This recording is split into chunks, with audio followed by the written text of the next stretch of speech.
بسم اللہ الرحمن الرحیم۔ السلام علیکم، ویلکم ٹو مائی چینل عجیب واقعات۔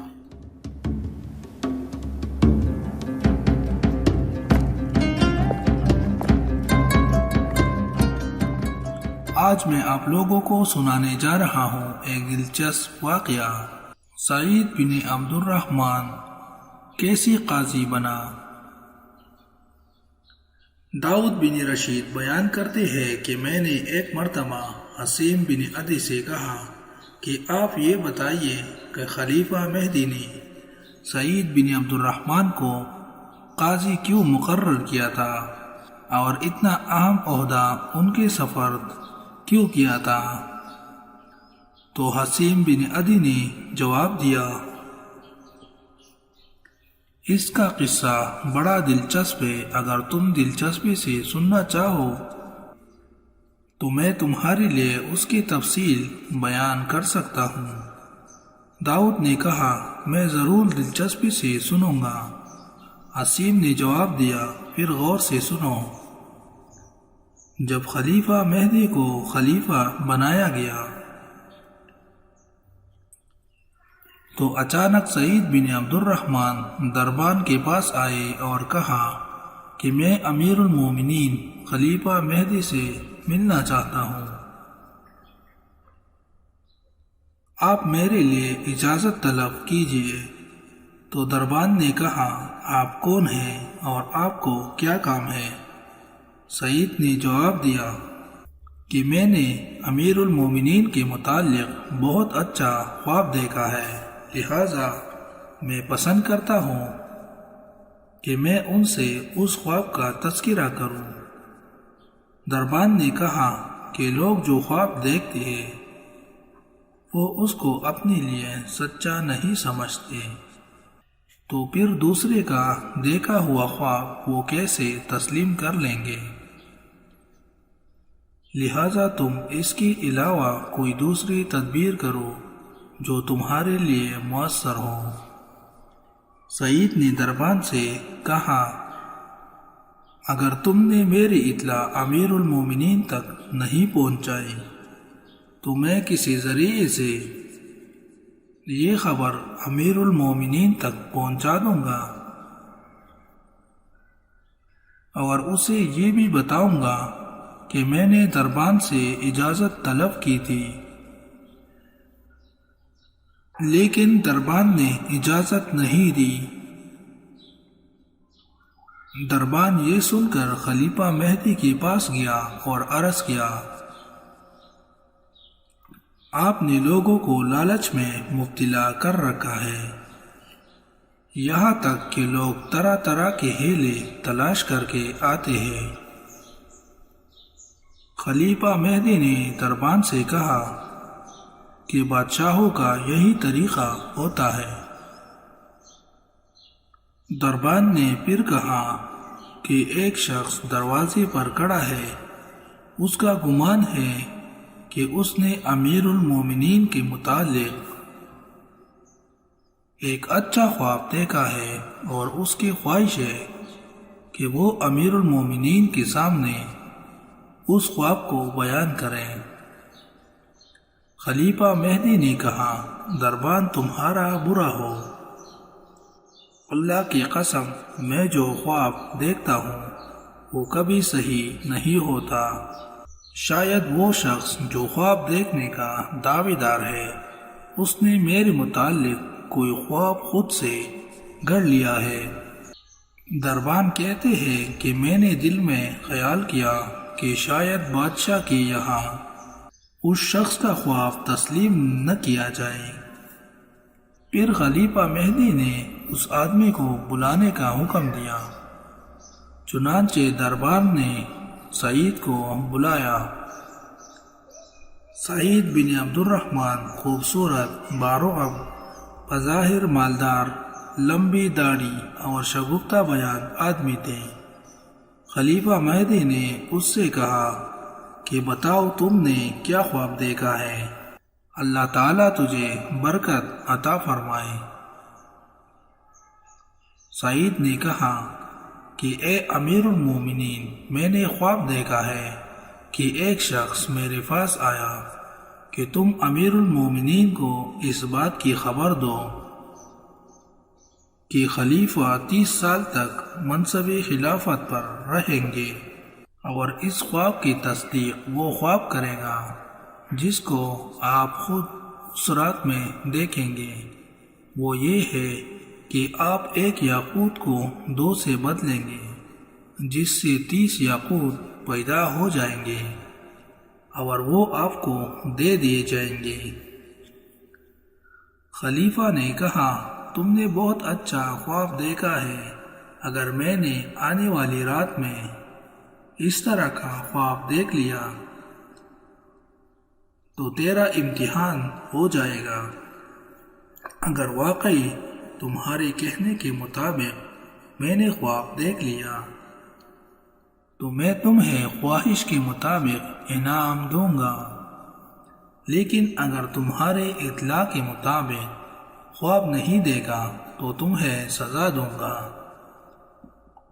اس لیے خواب میں کبھی واقعی منظر کشی ہوتی ہے اور کبھی تھوڑے سے فرق کے ساتھ دکھائی دیتا ہے۔ سعید نے کہا کہ اے امیر المومنین، میں اس وقت تک کیا کروں جس وقت میں اپنے اہل و عیال کے پاس واپس جاؤں گا تو انہیں یہ اطلاع دوں گا کہ میں امیر المومنین کی دربار میں حاضر ہوا تھا، پھر وہاں سے خالی ہاتھ آیا ہوں۔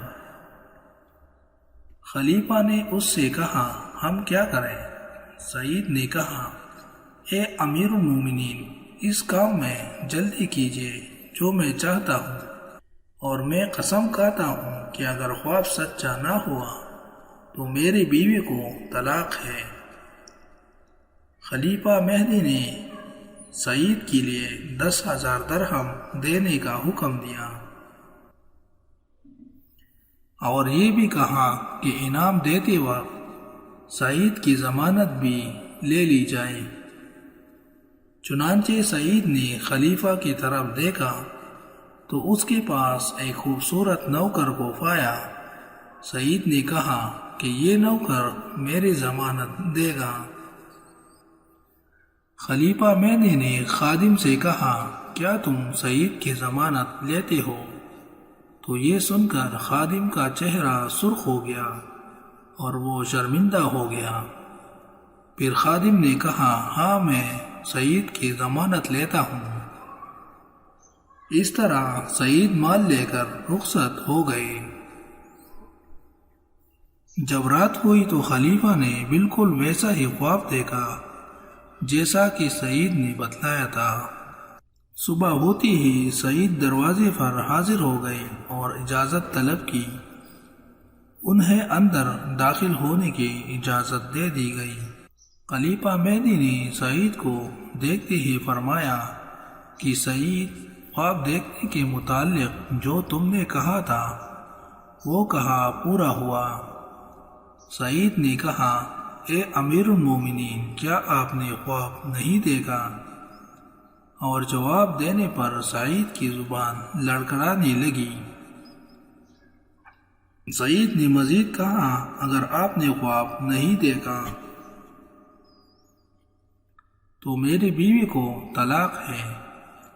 خلیفہ مہدی نے کہا، تمہارا برا ہو، تمہیں کس نے طلاق دینے پر مجبور کر رکھا ہے؟ تو سعید نے کہا، میں اپنی سچائی پر طلاق کی قسم کھا رہا ہوں۔ خلیفہ مہدی نے کہا، اللہ کی قسم، میں نے ویسا ہی خواب دیکھا ہے جس طرح آپ نے کہا تھا۔ سعید نے کہا، اے امیر المومنین، جو آپ نے مجھ سے وعدہ کیا تھا اسے پورا کیجیے۔ تو خلیفہ مہدی نے کہا کہ تمہارے ساتھ کیا گیا وعدہ اعزاز و اکرام کے ساتھ پورا کیا جائے گا۔ اور اس کے بعد خلیفہ مہدی نے 3,000 اشرفیاں، 10 کپڑے کے تخت اور 3 اپنی ذاتی سواریاں بطور انعام سعید کو دے دی۔ جب سعید یہ انعام لے کر واپس ہونے لگے تو سعید کے پاس وہ نوکر آیا جس نے سعید کی ضمانت دی تھی۔ نوکر نے کہا کہ میں تمہیں اس ذات کی قسم دے کر سوال کرتا ہوں جس کے علاوہ کوئی معبود نہیں کہ جس خواب کا تم نے ذکر کیا ہے اس کی کچھ حقیقت بھی ہے یا نہیں؟ تو سعید نے کہا اللہ کی قسم کچھ بھی حقیقت نہیں۔ خادم نے کہا کہ کیسے ممکن ہے، کیونکہ جس طرح آپ نے امیر المومنین سے بتایا تھا اسی طرح انہوں نے خواب بھی دیکھ لیا۔ تو سعید نے کہا اس طرح کی باتیں بزرگوں کے خرق عادات میں سے ہے جن کی مثال تمہارے پاس نہیں ہے۔ چنانچہ جب میں نے امیر المومنین سے خواب کا ذکر کیا تو انہوں نے غور و فکر کیا، انہیں یہ بات عجیب معلوم ہوئی، یہاں تک کہ ان کے دل پر یہ بات پختہ ہو گئی، اور اس کے بعد وہ غور و فکر کرتے ہوئے سو گئے۔